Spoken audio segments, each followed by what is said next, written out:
Agora sim, boa noite a todos, sejam todos muito bem-vindos. Meu nome é Herbert Faria, falo em nome da Fraternidade Espírita Jesus Amigo. E antes de fazer nossa prece inicial, gostaria de repassar, relembrar os recados, que são dados na nossa casa, com relação inicialmente às lives.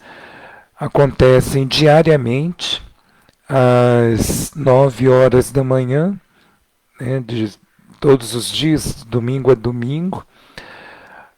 Temos o estudo à noite, às 20 horas, e o atendimento fraterno, também destinado a qualquer pessoa que se encontre em aflição, em problemas de qualquer natureza, independente da religião, de credo, de idade, podem também nos procurar.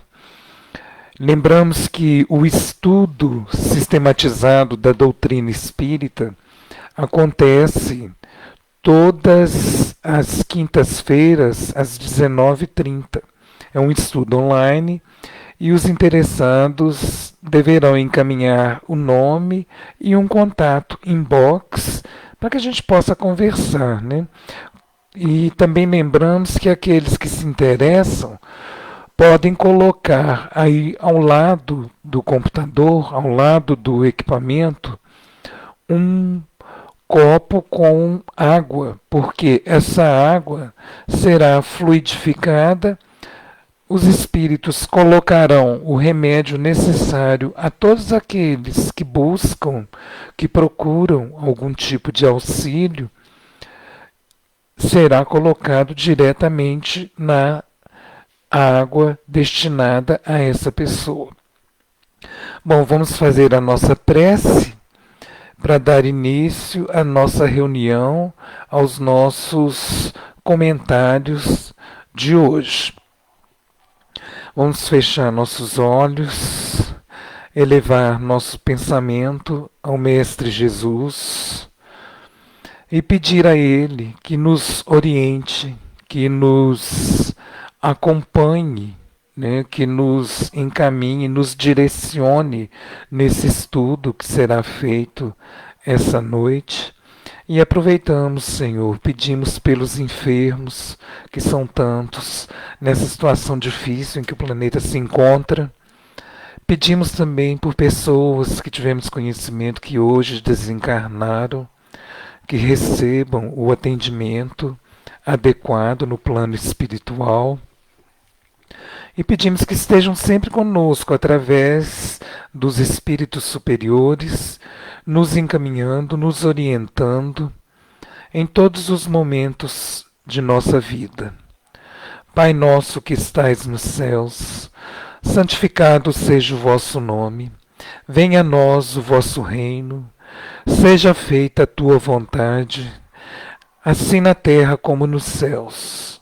O pão nosso de cada dia, Senhor, dai-nos hoje, e perdoai as nossas ofensas, assim como nós perdoamos a todos aqueles que nos têm ofendido.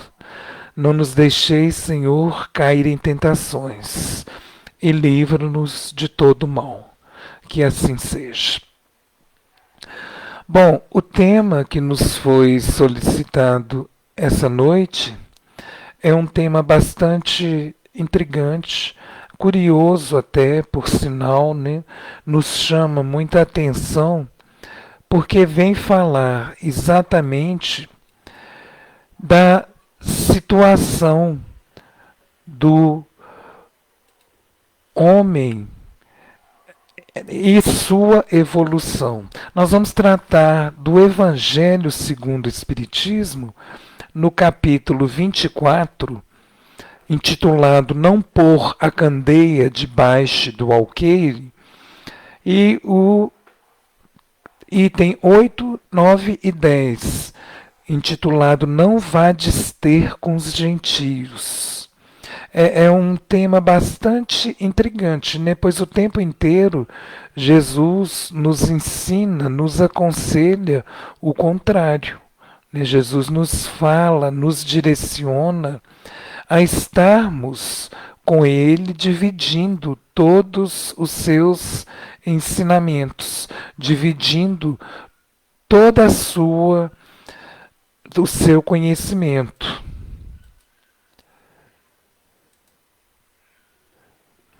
Jesus nos deixou uma gama enorme de instruções e, para entendê-las, é preciso que nós estudemos o máximo e tenhamos muito interesse em aprender, em desvendar as mensagens que tão claras são que muitas vezes nos tornam de difícil entendimento. É o caso dessas. Não vades ter com os gentios. O texto bíblico diz o seguinte: Jesus enviou seus 12 apóstolos depois de lhe haver dado as instruções seguintes: não procureis os gentios, e nem entreis nas cidades dos samaritanos. Ide antes em busca das ovelhas perdidas da casa de Israel. E nos lugares onde fordes, pregai, dizendo que o reino dos céus está próximo. Foi narrado por Mateus, no capítulo 10, versículo de 5 a 7. Bom, é estranho, né, Jesus falar isso. Não vades ter com gentios, não vades encontrar com eles. Para que a gente possa entender, né, para que nós possamos interpretar as mensagens de Jesus, é fundamental que nós nós conheçamos o verdadeiro sentido, né, o real significado das palavras dentro de todo o contexto e no tempo real em que elas foram ditas. Por exemplo, não vades ter com os gentios. Quem são gentios? Hoje em dia a gente não utiliza muito essa palavra, gentios, não utiliza hora nenhuma, né? O que significa gentios? Né? Quem eram os gentios? Eram todos aqueles que não eram judeus, eram considerados gentios. A palavra gentio significa, lá entre os hebreus, aquele que é estrangeiro, é aquele que não professa, né, a religião judaica. Né? Assim dizem os grandes dicionaristas. Eles também, os gentios, eram chamados de pagãos.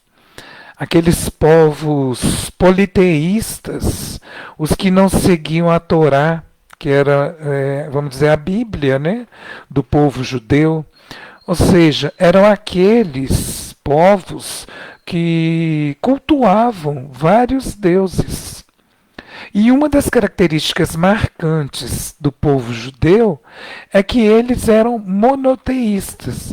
Eles acreditavam em um único Deus. Ou seja, a diferença: politeísta acredita em vários deuses e o monoteísta acredita em um Deus único. Os gentios, como eles eram politeístas, cultivavam, como dissemos, vários deuses. Geralmente, esses deuses, eles associavam aquelas religiões antigas, vigentes na Grécia Antiga, na Roma Antiga. Então, eram mais ou menos os mesmos deuses. Tinha Deus para tudo. Deus para o sol, Deus da chuva, né? Deus da plantação, Deus da lua. Então, eles tinham esses montes de ritos, orações, preces para esses diversos deuses. Agora, quando nós lemos, né, nessa passagem lá, nós pensamos: como é que Jesus pede para não divulgar a boa nova, a mensagem do Evangelho a esse povo, a essas pessoas? Não vades ter com os gentios. Se nós não soubermos entender e interpretar bem essa mensagem, nós podemos até achar uma atitude, digamos, contraditória de Jesus, uma maneira de agir que não lhe era comum. Se fosse hoje, a gente poderia até questionar, né? Será que é um certo preconceito? É tão na moda hoje em dia, né? Será que é um certo preconceito de Jesus com relação aos gentios, com relação a esse povo politeísta? Afinal, ele estimulava e pregava para todos os povos. Por que ele não iria querer que seus discípulos fossem diretamente aos gentios? Não seria uma falta até de caridade, se a gente for pensar bem, né, nos modos atuais? Não seria uma caridade, uma falta de caridade de Jesus? E uma contradição, né? Seria mesmo uma contradição, porque nós encontramos em várias passagens que falam exatamente o contrário. O próprio Mateus nos diz em outras passagens o seguinte: ninguém acende uma candeia para pô-la debaixo do alqueire. Põe-na, ao contrário, sobre o candeeiro, a fim de que ilumine a todos os que estão na casa. Foi dito por Mateus lá no capítulo 5, no versículo 15, ou seja, ninguém acende uma candeia e põe uma panela, uma tampa em cima. Né? Pelo contrário, todo mundo acende o candeeiro para que ele ilumine a casa e todos que estão na casa. Mateus também nos narra, lá no capítulo 5 e no versículo 14, antes, né, ele nos narra: vós sois a luz do mundo. Não se pode esconder uma cidade edificada sobre um monte. Vós sois a luz do mundo. Então ele abre, ele expande a luz. O que é a luz? É o conhecimento, é o saber. Ele expande, ele abre isso para todo mundo. Então por que aquele povo não poderia, né, receber esse conhecimento? Lá em Marcos também nós encontramos uma narrativa onde ele diz, lá no capítulo 16, se eu confirmar, capítulo 16, no versículo 15, ele nos diz, ele nos conta, né, que Jesus disse: ide por todo mundo, pregai o evangelho a toda criatura. E notemos que essas são apenas algumas das passagens em que vemos claramente a indicação de Jesus para que fosse levada a sua palavra, né, que a pregação fosse levada a todas as criaturas. Né? Então não tem justificativa para isso. Isso não explica. Allan Kardec, lá no Evangelho segundo o Espiritismo, e vários outros estudiosos também, concordam com esse entendimento, que Jesus queria realmente que os seus ensinamentos alcançassem o mundo inteiro, todos os povos. Jesus, num primeiro momento, vamos pensar, vamos refletir a passagem. Naquele momento, ele pede aos seus discípulos, ainda, né, estão despreparados, é um começo. Ele pede aos discípulos que eles iniciem o seu trabalho de divulgação entre aqueles que eram os judeus. Agora, por que disso? Por que começar o trabalho entre aquele povo judeu? Jesus, como nós sabemos, também era judeu, né? Porque o povo judeu, nós podemos explicar que ele já tinha se alicerçado. O povo judeu já tinha alicerce, já tinha uma base concreta para entender os ensinamentos que Jesus trazia. Afinal, os judeus acreditavam num único Deus, num Deus único. Eles já esperavam, pelas leis trazidas por Moisés e já aguardavam a vinda do Messias anunciado por diversos profetas. Então eles já tinham esse conhecimento. A crença que os outros povos não tinham, os politeístas. Por quê? Porque eles não acreditavam no Torá, que trazia as leis de Moisés. Ou seja, eles não acreditavam nas mensagens do Antigo Testamento.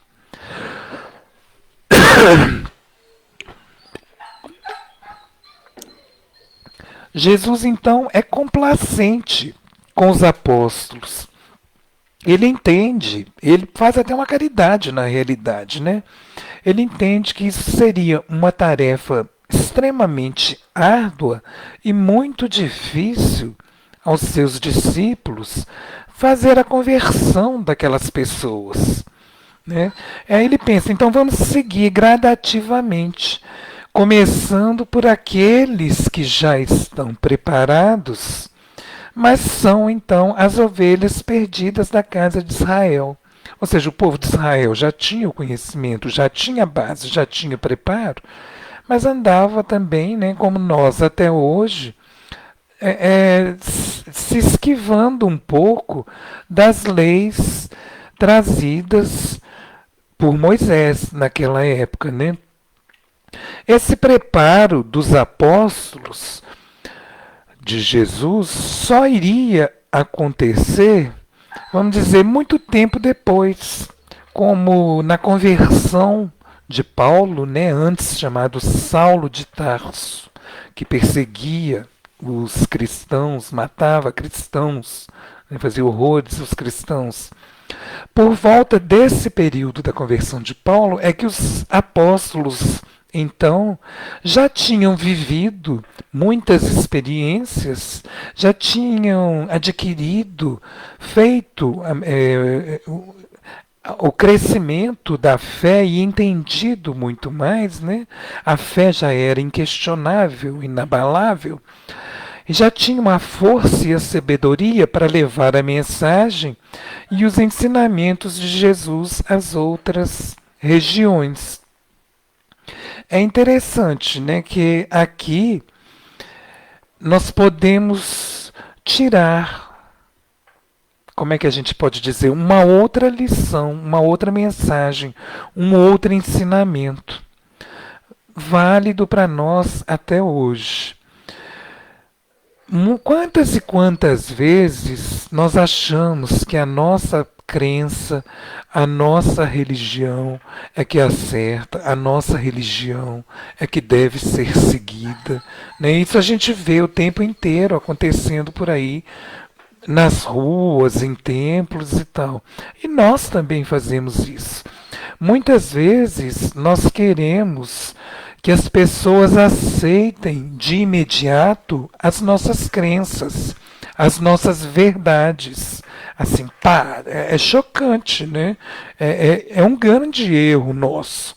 É preciso que nós aprendamos a respeitar o tempo de cada um, o momento de cada um. Nem sempre, nem todo momento, as pessoas vão estar abertas para algo novo, para um novo aprendizado, uma mudança de pensamento. A gente acha que é fácil, porque a gente já leu alguma coisa, já se preparou em alguns momentos, então a gente tem essa sensação, nossa, não consegui colocar esse ensinamento na cabeça do fulano. Nossa, está difícil, não consigo, tem que aprender. Não tem, cada um tem o seu tempo de aprendizado, o seu tempo de melhoria, o seu tempo de crescimento, Uma mudança de pensamento e uma mudança de atitude é muito difícil, leva tempo. Precisa-se muita experiência, muita vivência. Claro, nós precisamos aprender a respeitar o momento de cada um. né?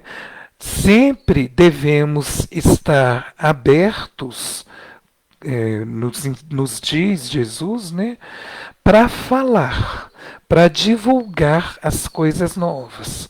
Mas no momento, tentar identificar o momento certo, o momento propício para colocarmos as nossas ideias, para colocarmos os nossos conhecimentos. Jesus aí fica claro para nós, né, que Jesus já tinha isso muito claro.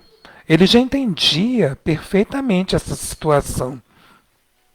Ele fala aos discípulos para focarem inicialmente apenas nos judeus. Né? Lembramos de uma outra passagem em que ele diz, né, Jesus diz que não adianta, é bobagem, é perda de tempo, né, digamos assim, jogar pérolas aos porcos.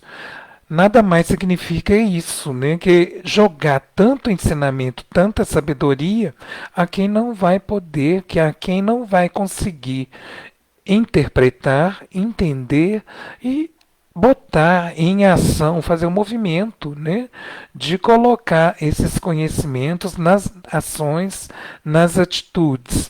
Então fica claro para a gente que Jesus sabia que era impróprio, indevido colocar esse tanto de informação para aquele povo.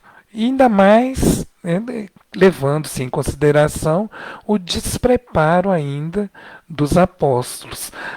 A mensagem chega às pessoas no tempo delas. Né?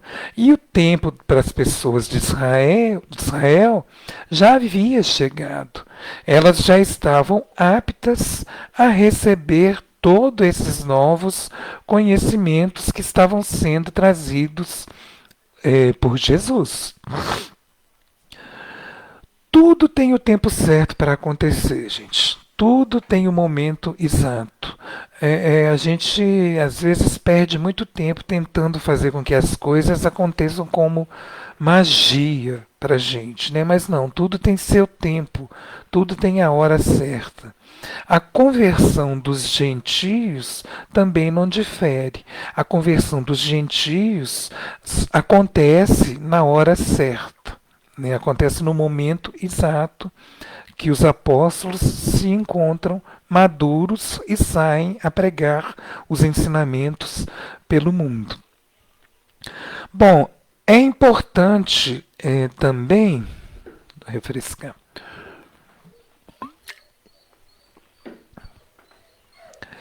É importante agora também nós pontuarmos quem eram esses outros povos que Jesus falava aos discípulos para que eles não procurassem, como os samaritanos, né?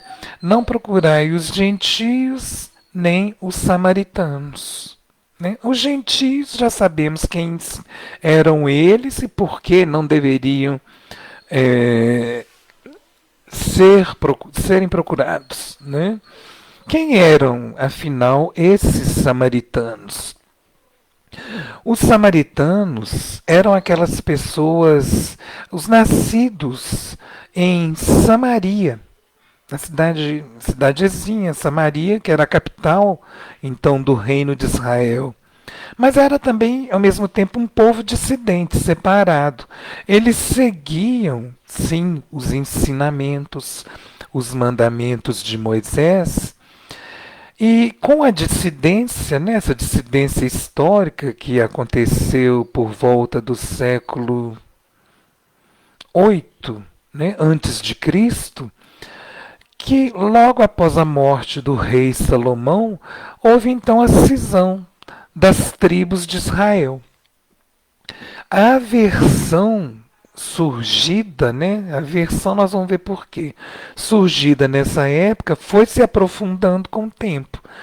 Esses povos da Samaria começaram também a observar e a seguir apenas o Pentateuco trazido, né, por Moisés, aquele Pentateuco mosaico. Eles ficaram presos, limitados ali e não buscaram outros conhecimentos, não buscaram outros livros. E começaram, em função disso, em consequência, né, desse fato, começaram a introduzir novas práticas religiosas que não eram aceitas pela religião, né, pelo povo judeu. Né? Nessa época também houve um outro acontecimento histórico muito importante e que trouxe uma mudança considerável, uma consequência grave. Nessa época também houve a invasão dos assírios e houve então uma mistura de raças entre o povo semita, né, o povo de Israel, com o povo assírio, causando, né, isso nos judeus que valorizavam, primavam pela pureza da sua raça, causar aquela aversão, né, ao povo da Samaria. Né? Os judeus então passaram a tratar os samaritanos como uma pessoa menor, uma pessoa inferior. Os samaritanos eram prescritos. Né? Então o povo judeu tratava assim esse pessoal da Samaria. Por essas razões, então, nessa versão dos judeus pelos samaritanos e os gentios, com toda aquela problemática do politeísmo e tal, por essas razões, Jesus então pede a todos os seus seguidores, aos discípulos, que não se dirigissem a esses povos. Ele é caridoso, como eu falei no início, né? Era preciso que eles amadurecessem, que os povos também amadurecessem. Era necessário trabalhar aquele terreno, trabalhar aquela terra para que a árvore nascesse, crescesse e frutificasse. Quando digo a árvore crescesse e frutificasse, não só, né, os discípulos, mas também os apóstolos já na época, né, mas também o povo crescesse, amadurecesse e passasse a ter maior conhecimento. Aí eu volto a insistir, Jesus jamais, né, menosprezou os samaritanos. A gente lembra, né, samaritanos, primeira coisa que vem à nossa cabeça, à nossa mente, né? Basta que a gente lembre quem Jesus vai usar como exemplo de caridade. Né? Vamos refletir um pouquinho. Nada mais, nada menos do que um samaritano. Eis aí a parábola do bom samaritano, que comprova isso para a gente. Né? O homem assaltado na estrada, passa uma série de pessoas que não o socorrem, porém um bom samaritano é que vai auxiliar esse homem, né, que vai pegar esse homem, fazer o curativo, atender, colocar ele no cavalo, levar até uma hospedaria e pedir para que o dono da estalagem lá, da hospedaria lá, aliás, cuidasse desse homem até que ele voltasse. Então é um exemplo de bondade que ele traz em cima dos samaritanos. Né? Uma outra passagem também relativa aos samaritanos é uma grande demonstração de fé que nos é apresentada através dos samaritanos. Quem ele vai usar como exemplo de fé? A mulher samaritana. Né? Ou seja, a gente observa que ele utilizou o povo da Samaria para exemplificar fé, para exemplificar bondade, para exemplificar a caridade. Ele não colocou em momento algum, né, esse povo samaritano de lado. Né? Ele não fez em momento algum exceção de pessoas, ele estava apenas preparando os seus discípulos, até então, discípulos, né, para uma grande missão. E sabia que, posteriormente, que viriam ser chamados de apóstolos, né? E principalmente com início lá com Paulo de Tarso, né, que é chamado apóstolo dos gentios, que saiu a pregar entre esse povo politeísta. Isso fica bem claro quando ele nos diz na passagem: ide antes em busca das ovelhas perdidas da casa de Israel. Ou seja, ele fala: não vá ter com os gentios nem com os samaritanos. E de antes, ele não fala nunca vá. Vamos lembrar, antes eles vão receber o ensinamento, eles vão receber o conhecimento. Porém, antes, né, vá buscar o povo perdido de Israel, né, as ovelhas perdidas da casa de Israel. Ele não diz nunca vá. Ele diz ide antes, ou seja, arruma primeiro a sua casa e depois vai procurar organizar a sociedade. Não é assim que funciona para a gente? Né? Nós entendemos assim. Primeiro a gente deve ter a nossa casa organizada para depois tentar expandir aquilo que a gente fez de bom, aquilo que a gente fez de produtivo, para toda a sociedade. Fizemos uma descoberta, uma melhoria, podemos sim espalhar, colocar isso ao alcance de toda a sociedade. E isso ele quis dizer. Nós devemos nos lembrar da história da civilização constantemente e fazer esse movimento, né? Essa reflexão. O fato do acontecimento se enquadrar dentro daquele determinado momento. Por que determinada coisa aconteceu naquela hora? Então, a gente tendo conhecimento mínimo, básico da história, da nossa história, da história do ser humano, a gente consegue entender melhor esses fatos. E de que forma a gente consegue isso? Né? De que forma nós vamos fazer isso? Nós sabemos que Jesus veio na Terra, né, na Terra, no momento em que o homem passava por momentos muito difíceis. Haviam guerras horrorosas, o Império Romano se expandia, o Império Romano estava em crescimento, né, dominando outros povos, não importava, ele queria crescer, o Império Romano queria crescer, levar suas crenças e arrecadar impostos, né, o que era importante, não importava muito as pessoas, os sentimentos, importava o imposto que eles queriam, a terra que eles iam ter. Então isso gerava, claro, guerras muito feias, muito sangrentas. E nessa época em que Jesus estava aqui na Terra, grande parte da humanidade, como nós dissemos, já havia deturpado praticamente todo aquele conhecimento adquirido e trazido por Moisés e por todos os profetas. Todos os ensinamentos já estavam modificados, já tinham sofrido grandes alterações. E Jesus veio, o que ele fez? Né? Ele guia esses 12, inicialmente, esses 12 discípulos, pede a eles para sair para pregar no mundo, mas primeiro na casa de Israel.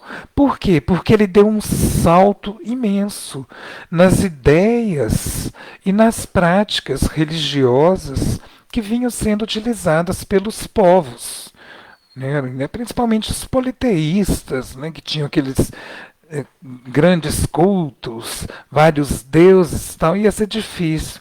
E quais os conhecimentos e as ideias básicas dos ensinamentos que Jesus trouxe para a gente? Né? Quais os ensinamentos que poderiam causar problema, que poderiam e causaram, claro, né, problema naquela época. Jesus tornou a pregar, basicamente, o Deus único, um Pai único de amor, de sabedoria, de bondade, um Pai de justiça e de misericórdia. Já haviam vários deuses, como nós falamos. Os discípulos, logo depois apóstolos, né, não iam conseguir mudar o pensamento das pessoas com essa novidade. Ele também, Jesus, modificou e explicou muitas leis ditadas na época por Moisés, no momento em que essas leis já se encontravam totalmente deturpadas. Moisés criou, sim, foi um grande legislador. Ele criou várias leis e reorganizou a sua sociedade naquela época, sim. Moisés trouxe vários ensinamentos. Ele também ensinou o cumprimento das leis de Deus para conquistas das bem-aventuranças lá no reino dos céus e não acumular os bens terrenos que a gente tem por hábito, né? Que nada vão valer quando a gente desencarnar. Era o ensinamento maior de Jesus. Vamos conquistar nossos bens, né, através do amor, através da caridade, da fé num Deus único, né, e vamos esquecer, vamos deixar, né, vamos ter o que nos é necessário para a nossa vida, né, o que nos é importante, mas não vamos fazer disso o objetivo principal da nossa estadia aqui na Terra, não. Por quê? Porque depois que a gente desencarnar, isso de nada vai valer lá em cima, nos reinos superiores. Então nós vamos perder tempo, vamos perder uma encarnação se a gente fizer isso. O que mais que Jesus? Vamos pensar, o que mais que Jesus trouxe para a gente, né? Já que nós falamos do céu, né, das bem-aventuranças, ele abriu, ele descortinou as realidades espirituais para o povo. Não é verdade? Ele falou do reino dos céus. Né?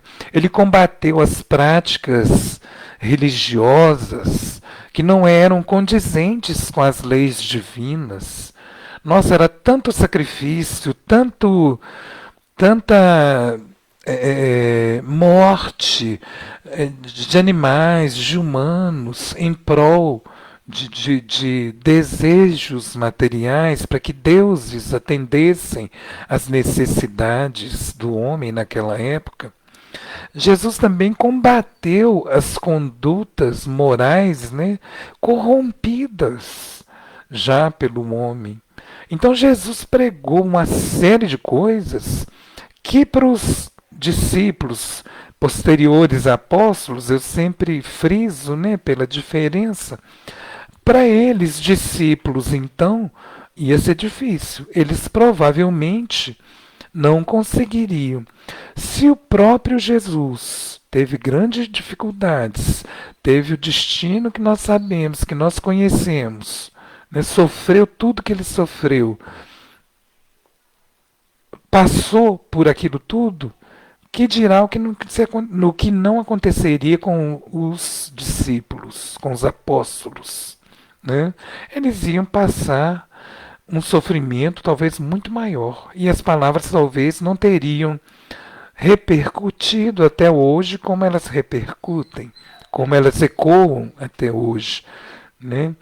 E é claro que Jesus, pregando essas ideias que para a época já eram extremamente revolucionárias, hoje em dia ainda são muito revolucionárias para várias religiões, para várias seitas, né, que não conseguem. Nós muitas vezes não conseguimos interpretar as leis divinas e botar em prática as leis divinas. Né? Naquela época, então, era muito mais difícil. Né? Foi sempre difícil. É claro que ele foi sempre perseguido. Jesus, o tempo inteiro, foi caçado mesmo e acusado de tentar, né, derrubar o tempo inteiro as leis romanas, as leis vigentes. Mas no momento exato, no momento certo, foi preciso que ele mesmo esclarecesse. Ele mesmo chegasse e dissesse: eu não vim, não penseis que eu vim destruir a lei ou os profetas. Não vim destruí-los, mas os fazer cumprir. Está lá em Mateus, vejo aqui, confiro aqui, no capítulo 5, versículo 17, no capítulo 17 e 18 também. Então a gente encontra essa passagem lá. Então não foi fácil. Sabemos, né, o sofrimento de Jesus. Jesus ensinou o pessoal, o povo da época, ele era extremamente egoísta. Não se tinha sentimento de solidariedade como Jesus pregou, né? Jesus ensinou o homem a servir ao próximo, né? Ele ensinou a prática do amor. Ele ensinou a prática da caridade. Ele ensinou a ter fé, né? Ele ensinou a fazer o bem sem ostentação. O que mais que a gente pode lembrar que foi o ensinamento de Jesus e que era de difícil entendimento? Até hoje, às vezes, para nós, né? Ele nos ensinou a nos reconciliarmos com os nossos adversários. Olha que coisa difícil, né? Até hoje, isso para a gente é difícil.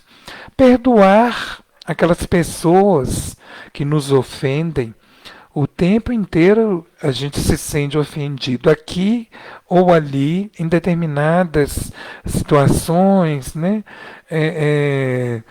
Por chiliques nossos, ou mesmo por aquelas coisas mínimas, né?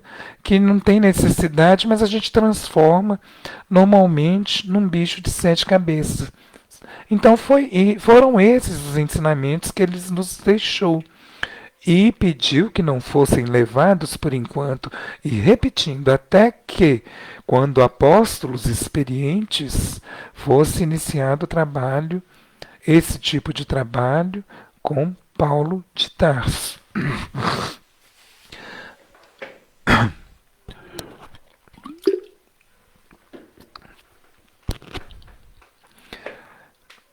Allan Kardec escreve no livro, no Evangelho, né, no Evangelho, que esses conselhos de Jesus devem ser seguidos por todos os divulgadores do Espiritismo. Não são expositores, não. Todos aqueles que falam do Espiritismo devem, né, divulgar a nossa doutrina, devem passar adiante o nosso conhecimento. Mas a gente sabe, né, que tem através dos discípulos ou apóstolos a posteriori, né, é natural que essas ideias novas, esses conhecimentos grandes, é natural que a gente não se sinta muita vontade para transmitir. E muitas vezes os nossos familiares, amigos e os que estão próximos de nós também não estejam dispostos a ouvir o que a gente tem a colocar, né?